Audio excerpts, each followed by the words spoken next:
Iron டோம் பாதுகாப்பு அமைப்பு 2011ஆம் ஆண்டு இஸ்ரேலால் உருவாக்கப்பட்டது என்பது உண்மை. இது குறிப்பாக காசா பகுதியில் இருந்து இஸ்ரேலின் நகரங்கள் மீது ஹமாஸ் மற்றும் பிற பாலஸ்தீன தீவிரவாத குழுக்களால் ஏவப்படும் குறுகிய தூர ராக்கெட்டுகளை இடைமறித்து அழிப்பதற்காக வடிவமைக்கப்பட்டது.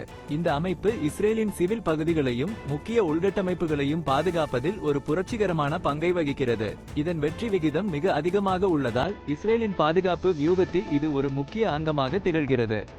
இது ராக்கெட்டுகள் மற்றும் ஏவுகணைகளை இடைமறித்து அழிப்பதற்காக பயன்படுத்தப்படுகிறது.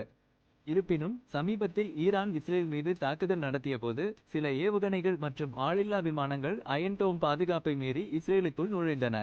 அதிக எண்ணிக்கையிலான தாக்குதல்கள் ஈரான் ஒரே நேரத்தில் நூற்றுக்கணக்கான ஏவுகணைகள் மற்றும் ஆளில்லா விமானங்களை ஏவியதால் அயன் டோம் அமைப்பின் திறனை அது மிஞ்சியது.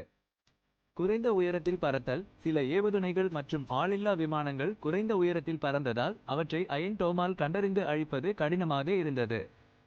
மேம்பட்ட தொழில்நுட்பம் ஈரான் பயன்படுத்திய ஏவுகணைகள் மற்றும் ஆளில்லா விமானங்கள் மேம்பட்ட தொழில்நுட்பத்தை கொண்டிருந்ததால் அவற்றை தடுத்து நிறுத்துவது சவாலாக இருந்தது.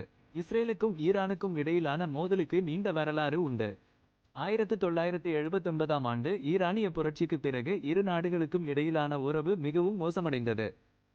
இந்த மோதலுக்கு பின்வரும் காரணிகள் பங்களிக்கின்றன. அணு ஆயுத திட்டம் இஸ்ரேல் ஈரானின் அணு ஆயுத திட்டங்களை கடுமையாக எதிர்க்கிறது.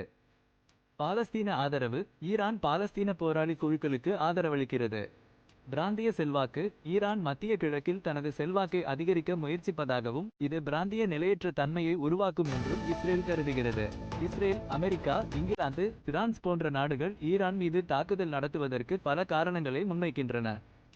அணு ஆயுத அச்சுறுத்தல் ஈரான் அணு ஆயுதங்களை உருவாக்கினால் அது மத்திய கிழக்கில் பெரும் அச்சுறுத்தலை ஏற்படுத்தும் என்று இந்த நாடுகள் அஞ்சுகின்றன.